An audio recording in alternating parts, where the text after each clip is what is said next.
네, 안녕하십니까. 부동산 범죄 파트를 맡아서 강의하는 윤현정입니다. 반갑습니다. 네, 두 번째로 이 강에서는 부동산 거래 단계별 리스크 요인을 먼저 살펴보도록 하겠습니다. 부동산 거래 단계별 리스크 요인 하면 많은 분들이 생소하다고 느낄 수 있는데요. 이것은 부동산 거래를 6개의 단계를 나눠서 시도하는 것은 제가 처음이기 때문에 그렇습니다. 제 박사학위 논문에서 부동산 거래 단계별 리스크 요인이라는 연구라는 그런 제목을 가지고 제가 사례를 1000개 정도를 분석을 해서 찾아냈습니다. 그래서 부동산 거래는 시간별로 6개의 단계를 나누고 그 6개의 단계들 중에서 대표적인 리스크 요인들 4가지씩을 찾아냈습니다. 그래서 6단계 23 리스크 요인만 우리가 알아도 부동산 사고는 예방될 수 있고, 그 다음에 모든 부동산 범죄는 이 범주에 다 들어있습니다. 그래서 유능한 부동산 탐정이 되려면 바로 이 6단계 23 리스크 요인에 대해서만 잘 알아도 우리가 유능한 탐정이 될 수 있다라고 저는 생각합니다. 그래서 거기에 대한 내용을 먼저 살펴보겠습니다. 부동산 거래 단계는 의사결정 및 의뢰 단계를 첫 번째 단계로 뽑습니다. 의사결정 및 의뢰 단계가 무슨 사고가 일어날까 생각하는 걸 결정하는데 아닙니다. 의사결정을 잘 못하게 되면 그것이 추후에 사고로 이어집니다. 그래서 저는 사고의 원인이 잉태되는 시점을 가지고서 먼저 한번 생각해 봤을 때 의사결정, 즉 내가 무엇을 살 것인가, 무엇을 팔 것인가 라는 것을 의사결정을 하고 그 다음에 이거를 중개업자 내지는 광고를 통해서 의뢰할 때 여기에서 일어난 범죄 유형을 4가지를 살펴보겠습니다. 자, 그래서 첫 번째로는 불합리한 의사결정. 자, 내가 어떤 부동산을 사려고 할 때 매수를 하려고 하는데 자금 계획이 중요합니다. 자금 계획. 자, 내가 계약금은 어떻게 마련할 것인가? 중도금은 어떻게 마련할 것인가? 중도금을 잔금은 대출을 통해서 해야 되는데 이 잔금 대출은 나한테 얼마가 나오는가? 여기에 대한 계획이 철저히 세워져야 되고 확인이 필요한 겁니다. 특히 요즘같이 새로운 DTI나 LTV 같은 이런 새로운 대출을 강화하는 그런 시점이기 때문에 막연하게 될 것이다라고 생각하면 안 됩니다. 미리 주거래은행을 통해서 얼마까지 대출이 나오는지 자금 계획을 철저히 세워야 된다. 그렇지 않으면 사고로 이어진다는 점. 또한 목적이 무엇인지, 실수요인지, 즉 쾌적한 주거 환경을 원하는 실수요인지, 아니면은 통근 거리의 문제인지, 학군의 문제인지, 아니면 양도 차익인지, 양도의 차익인지, 단기 차익인지, 장기 차익인지, 아니면 임대 수익인지. 목적을 정확하게 했을 때 사실은 사고가 줄어듭니다. 그런데 목적이 명확하지 않고 이랬다 저랬다 하다 보면 잘못된 의사결정을 할 수가 있습니다. 예를 들어서 많은 차입금을 가지고서 단기 목적으로 물건을 사야 되는 입장에서 거래가 잘 일어나지 않는 그런 지역의 물건을 샀다든지, 그래서 오랫동안 돈이 묶이고 이자를 부담해야 되는 그런 일이 발생한다면 그건 사고인 겁니다. 그래서 그게 최종적으로는 나중에 이자를 감당 못해서 경매 처분되는 그런 사고로까지 이어질 수 있는 거죠. 그래서 불합리한 의사결정이 한 가지 중요한 요인이 되고요. 그 다음에 매도 의뢰인의 물건 하자 비공개. 자기가 가지고 있는 물건의 하자를 말하지 않고 좋은 값을 받기 위해서 숨긴 행위. 그러다 보니까 우리나라에서는 의무적으로 매도인이 물건 하자를 공개하는 체크리스트 제도가 없기 때문에 가급적이면 어떤 숨긴다는 사실을 매수하는 사람 입장에서는 생각을 해봐야 된다는 거죠. 그 다음에 직거래 시장. 수수료 등을 줄이기 위해서 뭐 직방, 다방 뭐 등등해서 직거래 사이트를 통해서 거래를 하는데 사실 전문적인 사기꾼을 만나게 되면은 직거래 하시는 분들은 사고를 당할 확률이 매우 높습니다. 그래서 저는 가급적이면은 중개사를 통해서 가급적인 거래를 했으면 좋겠다라는 생각을 하고요. 그다음에 직거래 시장을 통해서 집을 보관할 때 당사자를 둘만이 만나기 때문에 그런 속에서 일어나는 절도 내지는 추후에 내부 구조가 공개됨으로써 일어나는 성추행이나 성폭행범, 뭐 주거 강도죄라든지 이런 사고하고도 연결이 될 수도 있는 겁니다. 그래서 직거래 시장이 굉장히 위험하다 이렇게 봅니다. 또 한 가지는 중개거래 정보망. 중개사들이 허위 가장 광고를 한다든지 아니면은 분양업자들이 허위 가장 광고를 한다든지 이렇게를 통해서 판단을 착오를 일으켜서 잘못된 의사결정을 하게 되는, 자, 이렇게 4가지의 요인을 위험한 요인 4가지를 뽑아봤고요. 그래서 4가지 요인들은 여러분들이 항상 염두에 두고 부동산 거래를 할 때 임해야 된다라는 점을 말씀을 드리겠습니다. 그 다음에는 계약 체결 전 분석 확인 단계. 자, 내가 의사결정을 했습니다. 어떤 목적으로 어느 지역에 물건을 사야 되겠다라고 결정을 했으면, 그리고 뭐 두세 개를 이렇게 정해서 또 돌아보다가 어느 하나를 정했다고 치겠습니다. 자, 그러면 계약서 체결하기 전에는 심층 확인 작업에 들어가야 돼요. 분석하고 확인을 철저하게 해서 사실은 계약서 쓰는 순간에는 상세하게 살펴볼 여력이 없습니다. 시간적 여력도 없고 마음의 여유도 없습니다. 만약 계약에 임해보면 큰 금액이 오고 가기 때문에 그 당시에 계약서 쓸 당시에 확인을 한다 그러면 굉장히 늦는 거죠. 그리고 확인이 제대로 되지 않습니다. 그래서 가급적이면 미리 다 확인을 해두는 좀 노력을 해야 됩니다. 그중에서 이제 대표적인 확인이 면적, 용도 등 기본적 사항. 많은 분들이 기본적 사항에 대한 확인도 하지 않고 계약을 하는 경우도 많이 있습니다. 예.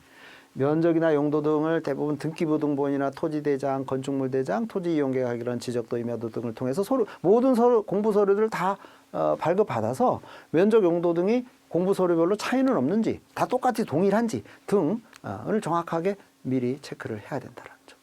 그 다음에 근저당 등 제한 권리. 자, 이 부동산이 채무로 인해서 근저당 설정이 되었든지, 즉 채무가 얼마나 있는지, 아니면은 혹시 가압류나 뭐 이런 걸 해서 가압류는 없는지, 가처분은 없는지, 즉 쉽게 처분하지 못하도록. 그다음에 뭐 다른 어떤 뭐 전세권 설정돼 있는 건 아닌지 등등 등기부등본상의 권리에 제한이 되는 그런 요소들이 없는지를 철저하게 미리 분석을 하고, 잘 모를 경우에는 전문가한테 이 내용이 어떤 내용인지를 확인을 해야 되는 그런 부분입니다. 임차권 등 미공시 권리. 자, 내가 살려고 하는 부동산에 임차인이 몇 명이 있는지, 그 부동산의 보증금은 얼마인지, 기간은 언제까지인지, 월세는 얼마인지, 또 몇 가구나 있는지, 이거를 사전에, 이거는 등기부등본에 나와 있지가 않습니다. 어떤 공부에서도 드러나지가 않아요. 그래서 직접 매도인이 준 명단을 가지고 그것만 믿을 게 아니고 또 집을 방문을 해서 실제 그 주인이 말한 임차인들이 그렇게 그 금액에 살고 있는지를 미리 확인을 해야 됩니다. 왜? 정확하게 확인하지 않으면 나중에 그 부분 때문에 분쟁이 발생하는 경우가 있고 손해가 발생하는 경우도 있기 때문에 그렇습니다. 특히 미공시 권리, 즉 공시되지 않은 권리 중에 대표적인 게 임차권이고요. 그 다음에 또 한 가지가 이제 유치권자죠. 유치권자. 어떤 부동산과 관련된 권한이 있는 사람이 채권을 확보하기 위해서 점유하고 있는 정관, 유치권자는 없는지. 또 법정 지상권. 예를 들어서 소위 말해서 또 토지를 지료를 내고, 그러니까 무허가 건물이 지어져 있는 경우들이 많이 있습니다. 그게 이제 법정지상권이 되는 경우도 있고 안 되는. 법정지상권이 성립을 하게 되면은 지료만 내면 되는 문제인데, 만약에 법정지상권이 성립하지 않는 무허가 건물이라고 할 경우에는 철거 대상이 될 수도 있는 겁니다. 자, 이처럼 공부상에 나와 있지 않는 다른 어떤 건축물, 건축 부분은 없는지, 그 부분은 직접 눈으로 확인을 해야 되는 겁니다. 그래서 미공시 권리들, 이런 부분들은 없는지를 확인해야 되고, 그다음에 상태, 설비 등 물적 조건, 즉 집안이 튼튼한지. 예를 들어서 원래 있던 토지가 아니고 매립지예요. 매립지의 경우에는 땅이 다져지지 않으면 나중에 그 위에 건축을 했을 경우에는 집안이 침하되면서 건물이 금이 가거나 심지어는 붕괴되는 사고도 발생합니다. 자, 그런 시설은 아닌지.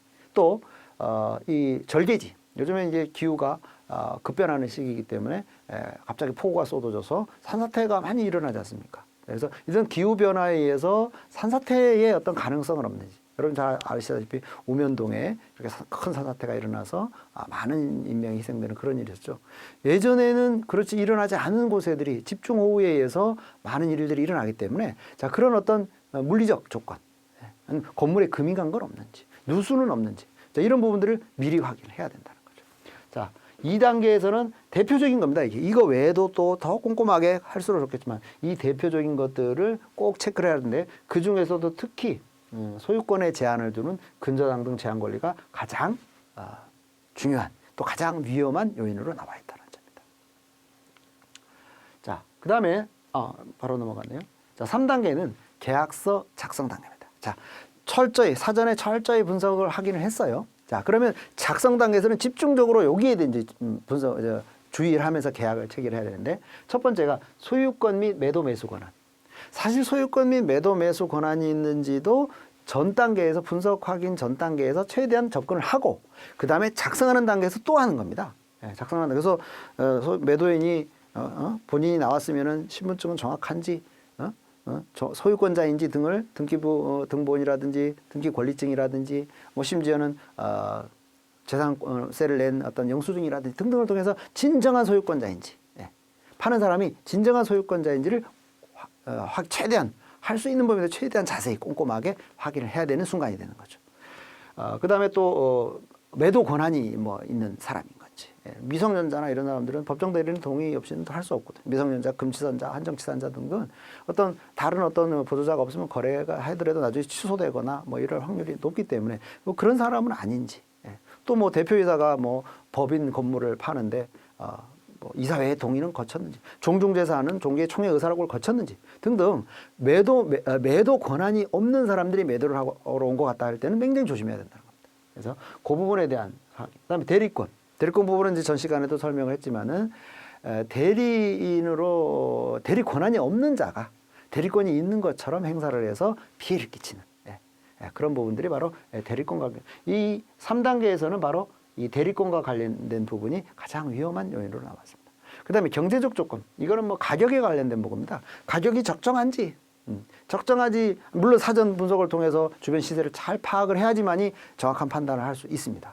그래서 최종적으로 만약에 가격이 지나치게 비싸다, 가치가 처음에 얘기했던 금액이 안 되는 것 같다 그러면 이때 협상을 해야 됩니다. 협상을 해서 절충이 되면 계약을 하고, 절충이 안 되면은 계약을 뭐 포기라든지 아니면 다시 연기를 해서 생각할 시간을 가져야 되겠죠. 자, 이 단계에서 경제적 조건에 관련된 부분을 정확하게 체크를 해야 된다. 그다음 계약서 작성 부수사항, 뭐 특약사항에 대부분 특약사항에 관련된 겁니다. 자, 특약사항에 이 거래에 있어서 어떤 특수한 부분들을 구두상으로만 하게 되면 나중에 입증 책임의 문제가 있기 때문에 부수사항에 꼼꼼하게 기록을 해서 문제가 될 만한 것들은 철저하게 기록을 해서 나중에 분쟁을 예방해야 된다. 그래서 이 네 가지 요인들이 중요한 요인들이 되겠습니다. 그다음에 계약 이행 단계. 자, 계약서 체결을 했습니다. 그리고 대부분 부동산 계약은 계약서 체결을 하고 그다음에 중도금, 잔금까지 약 1개월에서 2개월 정도의 준비 시간을 줍니다. 그래서 계약서 체결하고 잔금하기 전까지의 한 1, 2개월 사이, 이게 이행 단계라고 합니다. 자, 이 이행 단계에서 계약이 깨지는 경우들이 많이 나옵니다. 자, 그래서 그 단계 리스크 요인들은 바로 해약금 계약, 계약 해제, 위약금 계약 해제, 조건부 계약 불이행, 계약 해제, 중도금 관련인데, 여러분들이 이 용어만 봐서는 사실 정확한 이해를 하기에는 좀 어려울 수 있습니다. 그냥 오늘은 우리가 이 시간을 이렇게 용어 정도로만 우선 듣고 다음에 기회가 되면은 더 상세한 설명이 필요한 부분입니다. 그렇지만은 간략하게 이제 최대한 효율적으로 설명하겠습니다. 자, 해약금 계약. 우리가 계약을 할 때는 이 계약금이요, 두 가지 성격이 있는 겁니다. 하나는 해약금 계약의 의미가 있고 위약금 계약, 즉 계약서에 이 계약을 위반하게 되면은 위반한 쪽은 계약금을 몰수당하거나 아니면은 2배를 물어줌으로써 계약이 해지되는, 그게 위약금 조항. 위약금 조항이 들어있어야지만이 몰수를 할 수 있고 들어있어야지만이 2배를 물어내는 것이지, 위약금 조항이 없는 계약서가 있습니다. 만약에 그 위약금 조항이 없을 때는 설사 내 잘못으로 계약이 깨진다 하더라도 꼭 보증금을 몰수당하거나 2배를 물어주지 않아도 되는 건들이 있습니다. 그래서 우리는 부동산 계약서 작성할 때 매우 유의해서 봐야 되는 게, 내 계약서에 위약금 조항이 있나 없나, 무엇을 위반하면 책임을 진다라는 내용이 있나 없나를 잘 봐야 됩니다. 그 내용이 있을 경우에는 바로 이 위약금 조항이 있는 겁니다. 그렇지 않고 그냥 계약금만 주고받으면서 위약금 조항 위반하면 뭐 책임진다 이런 말이 없이 계약금 내용만 있고, 그 다음에 뭐 당사자가 일방 이행에 착수할 때까지는 당사자는 계약금을 포기하고 계약을 해지할 수 있고, 매도인은 2배를 물어주면 계약할 수 있다, 이런 내용이 들어있는데 그거는 바로 해약금 조항입니다. 아까 위약금 조항하고 달라요. 위약금 조항은 위반하면 어떻게 한다, 위반하면 이렇게 된다 있고, 해약금 조항에는 당사자 일방 이행에 착수할 때까지는 자유로이 계약을 해지할 수 있는데, 어떻게? 계약금을 준 사람은 포기하고 계약금을 받은 사람은 2배를 물어줌으로써 당사자가 이행에 착수할 때까지, 즉 잔금을 치르거나 중도금까지는 계약금만 치른 상태에서는 자유롭게 계약을 해지할 수 있어요. 그 뜻입니다. 그게 해약금 조항의 내용입니다. 그래서 위약금 조항이 없을 때는 해약금 조항만 있으면 해약금 계약인 거고, 만약에 위약금 조항이 있다 그러면, 계약을 위반하면 되겠다, 그럼 위약금 조항과 해약금 조항이 같이 들어있는 거다. 조금 어려울 수 있겠지만은 일단 이런 정도로만 정리를 하겠습니다. 시간 관계상. 그다음에 조건부 계약 불이행. 예를 들어서 이 도로 진입 도로가 이거 너무 뭐 이렇게 좀 제대로 돼 있지 않아서 난 이거 살려면 진입 도로를 좀 이렇게 포장도 해주고 정확하게 정비해줘야 사겠다, 이런 조건부로 만약에 계약을 했다라고 치겠습니다. 자, 그런 어떤 조건부로 거래를 했을 경우에 그 조건부가 계약이 조건 이행하지 안 됐을 때는 계약이 해제되는 거죠. 자, 그런 어떤 그런 해제 요건들, 리스크 요인들도 있는 겁니다. 그다음 중도금 뭐 관련사 뭐 이런 경우는 이제 일반 매매 거래라기보다는 이제 물론 일반 매매 거래에 있어서도 중도금을 예를 들어서 매도인한테 바로 주지 않고 뭐 어떤 요인에 의해서 중개사한테 내린 대리인한테 줬는데 그게 전달이 되지 않는다든지 이런 부분도 중도금 관련 사항이고요. 또 분양 계약을 했는데 분양업자가 원래는 매도자 통장으로 바로 가도록 해야 되는데 중간에 분양업자가 자기가 챙겨갖고 도망가는 경우도 있어요. 자, 그렇듯이 중도금에 관련돼서 약속이 잘 이행되지 않는다든지 전달이 되지 않는다든지 해서 발생하는 사고가 바로 중도금 관련 사고입니다. 자, 이거는 계약 이행 단계에서 발생한다는 겁니다. 계약 이행 단계는 4가지 요건을 조심해야 된다는 거고요. 그다음 이게 완료 단계. 즉 완료 단계는 뭐냐면 잔금을 지불하면서 소유권 이전 등기 서류를 받는 것이 완료 단계입니다. 여기에서 부주의하게 되면은요 많은 사고가 일어납니다. 그 중에 대표적인 게 동시이행. 즉 내가 잔금을 받음과 동시에 소유권 이전 등기를 먼저 줘야지 잔금을 특별한 사정이 있어서 좀 이따가 드릴 테니까 믿고 뭐 이전 서류를 먼저 넘겨주십시오. 이렇게 해서 사정 해가지고 사람을 믿고 했는데 막상 소유권만 넘어가고 잔금이 나오지 않은 경우도 있어요. 거꾸로 자 잔금을 치르는데 소유권 이전 등기 서류 중에 어떤 한두 개가 빠졌어요. 금방 보충해 드리겠습니다 하고 약속을 해서 잔금을 지불했는데 거꾸로 소유권 이전 등기 서류가 완성이 되지 않아서 내가 이전 등기를 못 받는 경우도 있습니다. 자, 이렇게 동시에 이행해야 될 것을 제대로 이행하지 않아서 발생하는 사고, 바로 이행 완료 단계에서 동시 이행 관련 사고. 그다음에 매매대금 횡령 편취 리스크. 이 경우는 특히 대리인, 중개업자, 중개보조인들이 이 부분에서 횡령죄를 이루는 것과 관련이 있습니다. 그런 사고들이 상당히 많이 있습니다. 그다음에 공과금 등 비용 정산, 뭐 도시가스든지 전기세라든지 기타 여러 가지 공과금들을 정확하게 정산, 액수의 많고 적음을 떠나서 이게 깨끗하게 청산이 되지 않으면 상당히 불쾌하죠. 그걸로 인해서 계약이 깨지는 경우까지도 발생합니다. 그래서 공과금은 정확하게 체크를 해서 남은 게 얼마고 정산이 되었는지 등을 정확하게 파악을 하는 게 좋다. 그다음 부속 서류들, 뭐 임대차, 제일 중요한 게 임대차 계약서죠. 자, 임차인들이 임대차 계약서를 정확하게 다 넘겨받고, 아니면 다른 또 뭐 어떤 중요한 계약서들이 있다 그러면 그에 관련해서를 철저하게 잘 넘겨받는. 이게 바로 완료되는 단계에서 챙겨야 될 사안들입니다. 그다음 완료 후 단계. 계약이 다 끝났어요. 잔금도 받고 등기도 다 끝났어요. 그런데 사고가 발생하는 게 있습니다. 뭐냐? 양도세 문제입니다. 다운 계약서를 썼어요. 아니면 업 계약서를 썼어요. 이게 나중에 이게 발생합니다. 한참 뒤에 발생하는 경우도 있습니다. 그래서 우리가 뭐 간혹 어떤 편의를 위해서 다운 계약서나 업 계약서를 쓰는데 그런 불법적인 요소는 피하는 게 좋습니다. 이게 나중에 추후에 어떤 사고로 이어질 가능성이 높다라. 바로 양도세, 하자담보 다 끝났어요.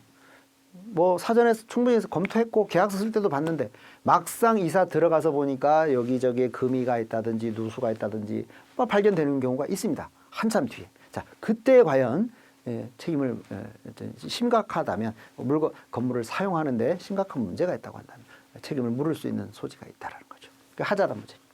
또 사후 처리, 뭐 어떤 그 추후에 뭐 행정적인 부분이나 아니면 등기 특히 이제 등기와 관련된 경우들이죠. 이런 부분에서 어떤 미비점이 있어가지고서 또 사고로 이어서 충돌이 일어나는 그런 경우들도 있습니다.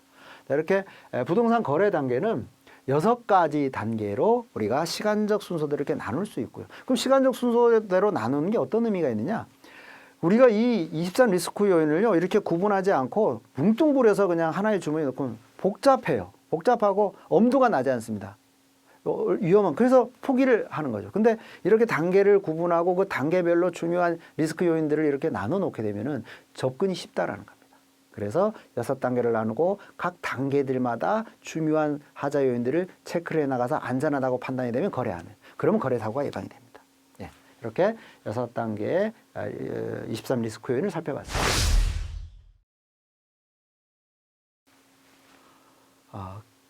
두 번째는요, 기획부동산 사례를 이제 탐정 쪽으로 점점 접근해 들어가는 거죠. 많은 이제 부동산 범죄들이 있지만 기획부동산 사례를 통해서 어떻게 과연 탐정이 접근해 들어가면 좋을 것인가를 사례를 통해서 한번 여러분들에게 설명을 해보고자 합니다. 자, 기획부동산을 왜 선택을 했냐면 피해자들이 많습니다. 예, 많은 사람들이 피해를 당했지만 막상 그 피해 구제를 받지 못하는 경우가 많습니다. 예, 전문 사기꾼이기 때문에 자기가 처벌받지 않도록 사전에 많은 안전장치를 해두고 빠져나갈 구멍을 많이 만들어 두기 때문에 사실은 우리가 기획부동산의 피해를 당하고도 그 피해 구제를 받지 못하고 소가리를 하는 분들이 너무 많습니다. 그래서 자, 기획부동산이 어떤 식으로 사기를 치는지 거기에 대해서 여러분들이 잘 알고 계시면 혹시 추후에 여러분들이 탐정업을 하시게 되더라도 이러이런 형식으로 범죄를 진행했겠구나. 그러면 이러이런 증거자료를 수집해서 피해자한테, 의뢰인한테 피해를 구제받을 수 있는 방법을 알려줘야 되겠구나. 이런 판단이 설 수 있습니다. 그래서 탐정 방법과 겸해서 기획부동산의 범죄 수법들을 지금부터 설명을 좀 하도록 하겠습니다.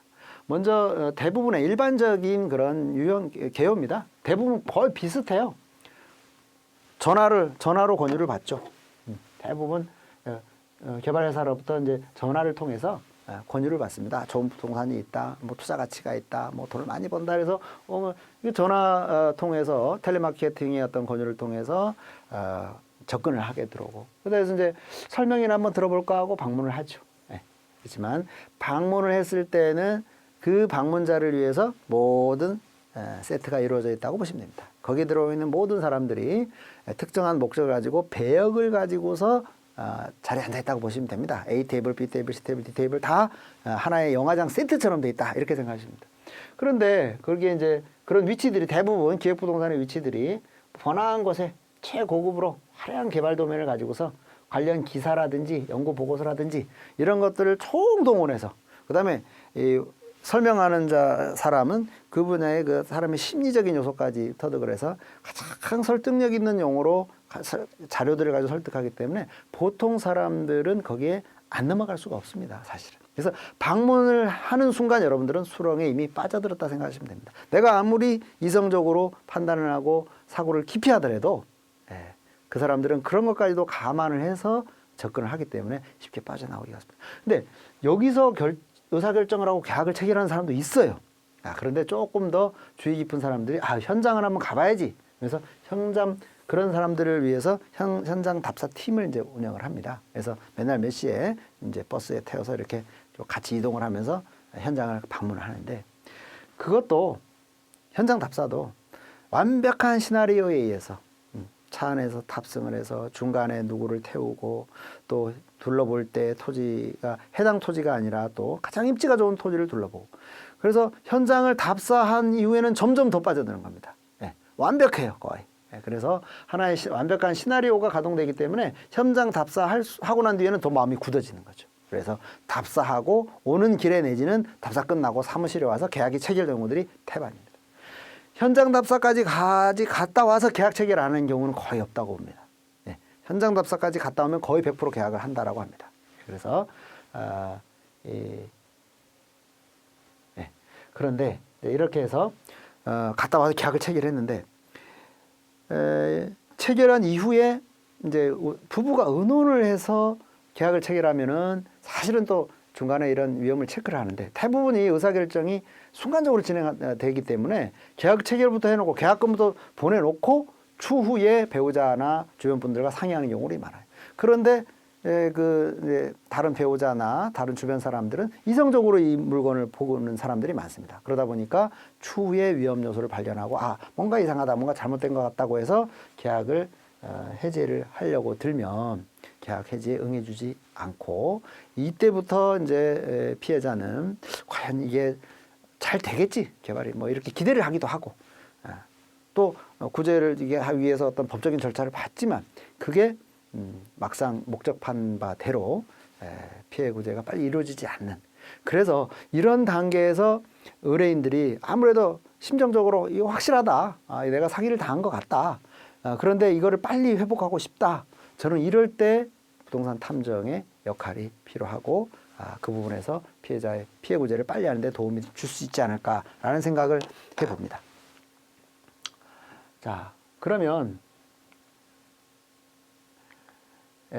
이제 어떤 이제 피해자가 왔다로 가정을 하겠습니다. 자, 피해자가 오면 항상 이 대화는 기록을 하면서 해도 되지만 일단은 놓칠 수 있기 때문에 녹취를 하면서 양해 하에 내가 지금 이게 정확한 사건 파악을 위해서 녹음을 하겠다. 양해 하에 녹음을 하면서 면담을 진행을 하고요. 그 다음에 미리 얘기를 해서 관련 계약서라든지 영수증이랑 각종 서류들을 가져오게 만듭니다. 그래서 가져오게 하고 그 다음에 용역 계약서를 체결해야죠. 계약서를 체결하지 않고 일을 하게 되면 추후에 나중에 이제 수수료를 받지 못하는 그런 문제들이 발생할 수 있기 때문에 자, 이렇게 의뢰인 면담을 하고 자, 그 다음에는 의뢰인의 진술 녹취 자료와 의뢰인이 가져온 자료를 잘 정리를 하고요. 그 다음에 그 해당 부동산의 관련 공부 서류를 다 떼야 됩니다. 공부 서류를 최대한 서류를 최대한 확보해야 되는데 기본적인 게 등기부등본, 토지대장, 건축물대장, 토지이행 관련 지적도. 자, 이런 것들도 많이들 잘 알고 계시지만 또 이걸 어디에서 떼는 게 가장 효율적인지 그런 부분을 제가 간략하지만 여러분들 잘 아실 수도 있지만 그래도 한번 모르는 분들을 소개를 하게 되겠습니다. 제가 보기에는 온나라 부동산 포털이라고 해서 LH공사에서 만든 그 사이트가 있는데요. 자, 여기가 토지 건물 기본 정보 해가지고 번지수만 입력을 하면 토지와 건물의 기본적인 정보들, 그러니까 토지대장, 건축물대장, 토지이용 계획, 권리, 등기부 권리문 빼고 통합적으로 돼 있다고 보시면 됩니다. 그래서 무료로 발급받아 볼 수 있기 때문에 요 온라인 부동산 온나라를 잘 이용을 하시고요. 그 다음에 정부24라고 해가지고 이제 거기에 들어간 민원24에 토지대장이나 지적도를 무료로 이렇게 뗄 수 있습니다. 주소만 알면. 그래서 확보를 하시고. 그다음에 법원 인터넷 등기소. 법원 이제 검색을 통해서 인터넷 등기소를 찾아가서 등기부 등본을 발급받지 마시고 비용이 좀 차이가 납니다. 열람 많이 이용을 하게 되면은 이것도 건수에 따라서 꽤 비용이 발생하기 때문에 열람으로 들어가셔서 발급 말고 열람으로 들어가셔서 여기는 무료가 아니고 유료입니다. 700원은 이제 발급 받으시면 되고요. 자, 이렇게 해서 기본적인 공부 서류를 확보를 하시고 그 다음에 이 부동산은 제일 중요한 게 정확한 대상의 확정입니다. 이 사건 부동산이 주소가 이렇게 되어 있는데 이게 정확하게 지적도상 어디에 위치해 있는지 정확한 위치를 찾는 거 현장에 가서 정확한 부동산 위치를 찾는 게 매우 중요합니다. 그래서 그 중에서 저는 다음에서 제공하는 그 지도 사이트가 좀 편하고 잘 돼 있는 것 같아요. 그래서 저는 이걸 추천을 해드리고 싶습니다. 여기에는 그 어떤 기능들을 보게 되면은 위성 사진, 즉 공중에서 내려다보는 이제 그 사진에다가 지적 모양을 같이 제공을 해줍니다. 그래서 경계를 정확하게 구분하는데 큰 도움이 됩니다. 그래서 다음 지도에 있는 위성 사진에서 지형도를 표시된 그 부분을 출력을 해두시는 게 좋고요. 그다음에 거기다가 이제 또 그 각 주변 번지들까지 지적 편집도라는 버튼이 있어요. 거기에서 그걸 위성 지도를 놓고 이걸 편집을 하게 되면은 거기에 이제 각 주변 필지들까지 같이 표시를 해줍니다. 그다음에 또 로드뷰라고 해가지고 요즘에는 이 차들이 다 지도 서비스 제공업체 차들이 쭉 도로를 다니면서 도로 주변을 촬영을 해둔 자료들이 있습니다. 그러면은 현장에 가지 않고도 마치 현장에 갔다 온 것과 같은 효과를 누릴 수 있는 그런 로드뷰가 잘 되어 있습니다. 그래서 이 다음 지도를 통해서 이 기능들만 잘 활용을 하셔도 부동산 위치를 특정하고 대상을 특정하는 데 많은 도움이 될 것입니다. 그 다음에 이제 V월드라고 해가지고 V월드 사이트에 이제 들어가 보시면은 이 어떤 건물이 있어요. 그러면 그 건물에 이제 3D로 이게 제작이 돼 있어가지고 건물에 올라가서 주변을 다 둘러볼 수 있습니다. 즉 현장을 가지 않고도 옥상에 마우스를 이제 옥상에 올라가는 그 위치를 클릭을 하게 되면 주변을 둘러볼 수 있습니다. 대단한 기능입니다.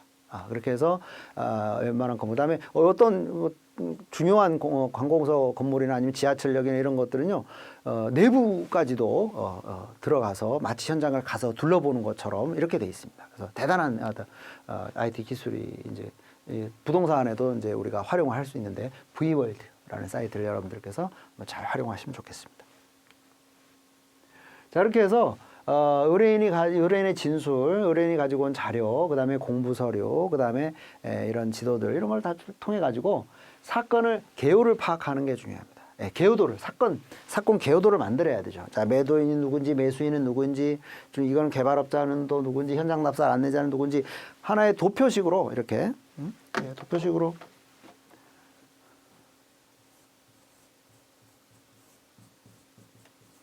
관계도죠, 관계도 매수인.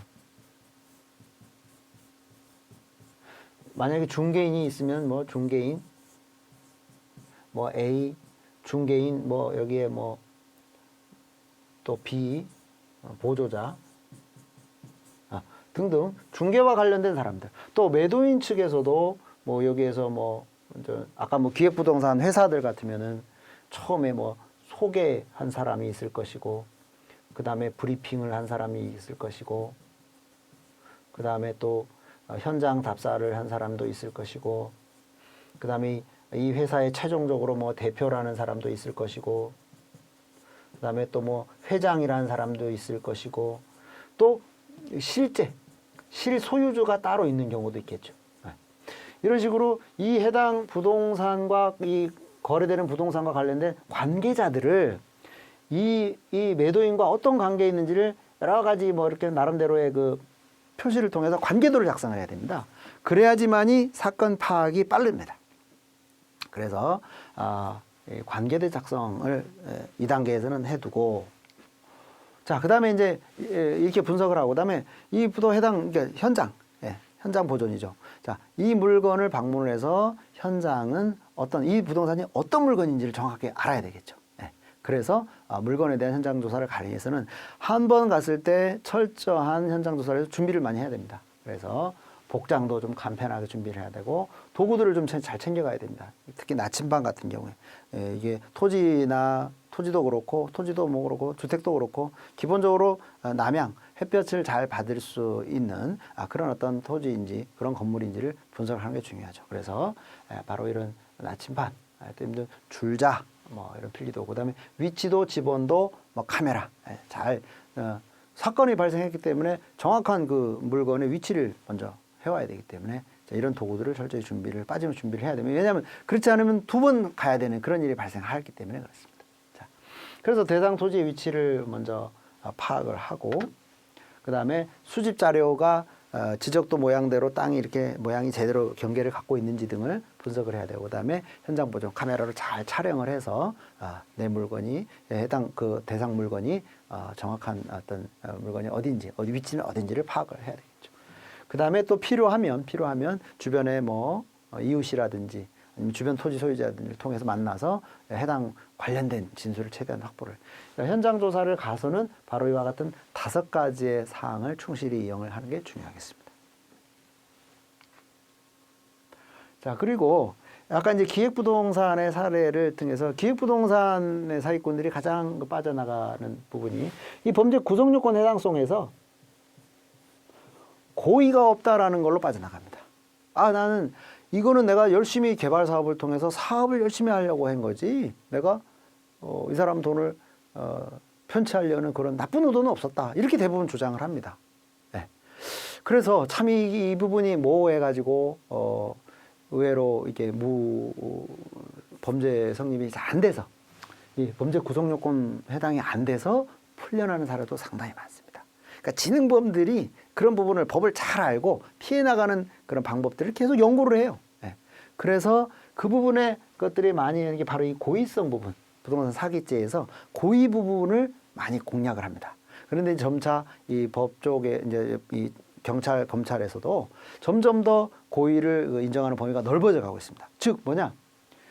진짜 개발할 의사가 있느냐 없느냐, 있었느냐 없었느냐. 즉 기획부동산이 이 토지를 사들여서 이거를 멋있게 투자 가치를 높여서 분할을 해서 수익을 올릴 수 있도록 팔려고 하는 고의가 아니고 그냥 단순히 돈만 편취하려고 했는지를 따지는데, 바로 개발할 실제 의사가 있고 개발을 시도했는지를 먼저 이제 만약에 그 부분이 개발할 의사가 없이, 개발을 하기 위해서는 여러 가지 그 행정 절차를 진행해야 되고 그 흐름이 있거든요. 근데 그거를 제대로 이행하지 않았을 경우에는 개발 의사가 없다가, 없이도 만약에 뭐 돈을 받았다, 그러면 바로 사기죄 고의가 성립되는 거거든요. 그래서 개발 의사가 있는지 없는지, 심지어는요 개발 능력, 의사가 좋아, 의사까지는 인정하겠어. 내가 정말, 근데 이 사람은 한 번도 개발 사업을 해본 사람이 아니에요. 개발 사업을 안 해봤는데 만약에 개발 사업을 처음을 하면서 자기가 다른 사람들의 돈을 이렇게 해서 만약에 분할해서 팔았다, 이거는 상당히 사기의 고의가 있는 거 아니냐, 이렇게까지도 봅니다. 물론 재판부에서 이거를 좀 더 이제 여러 가지 정황을 가지고서 판단하지만 지금은 경찰, 검찰 단계에서도 개발 능력, 실제로 이 사람이 개발을 해서 이거 투자 가치를 높일 수 있는 능력이 없는 사람이 만약에 그 행위를 하면서 피해를 끼쳤다. 이거는 사기범이다라고 진행하는 것이 점차 사기범의 인정 범위를 넓혀가고 있는 추세다라는 점. 자, 이런 구성 요건에 해당이 되는지를 파악을 해야 되겠죠. 그 다음에 사건 해결. 만약에 이제 이렇게 해서 봤더니 고의가 있다. 그러면 의뢰인을 통해서 형사 고발. 그리고 보고서를 잘 작성을 해서 형사 고발하게 할 수 있도록 도와주는 거. 이게 탐정의 역할인 거죠. 그래서 탐정은 부동산 지식도 많이 있어야 되고 이런 법적 지식도 좀 있어야 되고 해서 여러 가지 종합적인 능력을 갖춰야 되는 게 사실입니다. 그래서 뭐 다른 탐정도 마찬가지로 많은 노력을 하듯이 부동산 탐정도 이런 부동산에 관련된 공부를 좀 깊이 있게 하려고 노력이 필요하다라고 생각이 됩니다.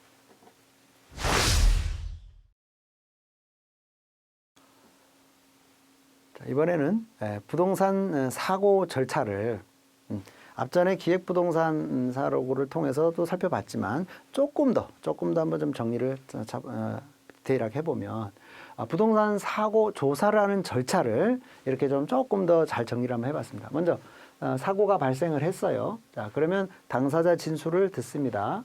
초동수사, 기초수사라고 볼 수 있고요. 관련 서류를 출력받고 다 합니다. 그 다음에 관계도를 작성을 하죠. 관계도는 권리관계도 파악을 하고 관련자를 특정하고 자금 흐름도 분석하고 국제행위 분석을 합니다. 이렇게 해서 이렇게 관계도를 만든 이후에는 현장에 가서 그 서류를 확인하고 다시 한번 현장과 서류들과의 어떤 관계를 한번 살펴보는 거죠. 정확한 위치 파악도 하고 탐문 파악도 하고. 자, 그 다음에 이제 범행 도구 분석, 범법 작전인데, 이를 쭉 봤더니 이거는 뭐 위치도 잘못돼 있고, 처음에 얘기한 위치가 다르고, 그 다음에 경제적 가치도 다르고, 개발이 불가능할 것 같은 그런 문제가 있구나. 자, 그러면 이 범죄자가 이 관계도 속에서, 아까 여러 관계도 속에서 이 사람은 어떤 역할을 해서 이건 전문 집단의 어떤 그런 범위를 갖고 있다. 자, 그래서 요 단계에서는 바로 범법자를 확정을 하고 또 혹시 뭐 이제 기획부동산 말고 다른 부동산이라면은 문서 위변조가 없는지 뭐 이런 부분들을 2단계에서 살펴보는 거죠. 네. 자, 이렇게 해서 문서 인양이 진위도 파악을 하고 그다음에 또 범법자가 확정이 됐으면은 어디에 있는지 파악을 해야 되겠죠. 2단계에서 그다음에 미행도 하고 추적을 통해서 용의자를 확보를 해두는 작업을 2단계에서 하는 거고. 자, 그리고 적용법규를 파악을 해서 이제 뭐 어떤 법조항으로 처벌받을 수 있는 건지를 살펴보고 그 다음에 그 처벌받는 구성 요건에 해당이 되는지를 살펴보고 자, 이렇게 해서 쭉 살펴봤더니 범죄 구성 요건에 해당해 처벌할 수 있겠다라고 판단이 되면 관련 기록을 정리를 하고 보고서를 작성을 해서 의뢰인한테 주고 의뢰인은 이를 토대로 해서 형사고발을 하는 그런 절차를 살펴보겠습니다. 자, 문제를 통해서 우리가 공부했던 내용을 복습을 해보도록 하겠습니다. 첫 번째 문제는 부동산 거래 6단계를 순서대로 올바르게 나열한 것은 보면은 바로 정답을 통해서 보도록 하겠습니다. 자, 아까 제가 강의할 때 그랬죠. 의사결정 및 의뢰 제일 첫 번째 중요하다. 그 다음에 분석하고 확인하고 그 다음에 계약서를 작성을 하고 그 다음에 이행을 하고 그다음에 완료를 하고 완료. 이렇게 6단계가 뭐 순서대로 이렇게 쭉 흐름이 있습니다. 그래서 뭐 어려운 문제는 아닙니다. 그래서 최소한 여러분들이 이렇게 각 단계를 6단계로 나누어서 살펴본다라는 점을 다시 한번 각인시키기 위해서 문제를 출제를 했습니다. 그 다음에 현장 조사 시 준비물이나 조사 내용이 아닌 것은 바로 보겠습니다. 자, 준비물은 나침반, 위치도, 지번도, 카메라 등이죠. 그렇죠? 자, 건축물 등 토지당 특기부 등 보는 공부 서류를 열람한다. 현장 조사를 가기 전에 열람해야죠. 현장 조사 갈 때 이 열람하는 거 아니죠. 미리 해본다는 게 틀린 거죠. 그 다음에 현장에 가서는 부동산의 정확한 위치를 파악한다든지 탐문조사 이런 행위들이 필요하죠. 자, 문제 3번. 부동산 사고 조사 절차를 순서대로 올바르게 나열한 것은 좀 전에 살펴봤기 때문에 바로 들어가겠습니다. 자, 사고가 발생을 하면 당사자 직수를 확보하고 그다음에 현장 조사를 하고 구성요건 해당사항을 검토하고 그다음에 보고서를 작성한다. 이런 기본적인 내용들을 우리가 문제를 통해서 한번 복습을 해봤습니다.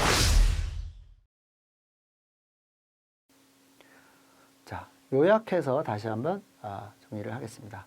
자, 부동산 거래 단계별 리스크 요인은 6단계를 단계로 부동산 거래 6단계로 나눌 수 있고 그 6단계들마다 한 4개씩의 리스크 요인이 있다고 그랬습니다. 그래서 의사결정 및 의뢰 단계, 체결 전 분석 확인 단계, 계약서 작성 단계, 그리고 계약 이행 단계, 완료 단계, 완료 단계 이 6단계로 나눌 수 있다는 점을 여러분들이 잘 숙지를 하시고요.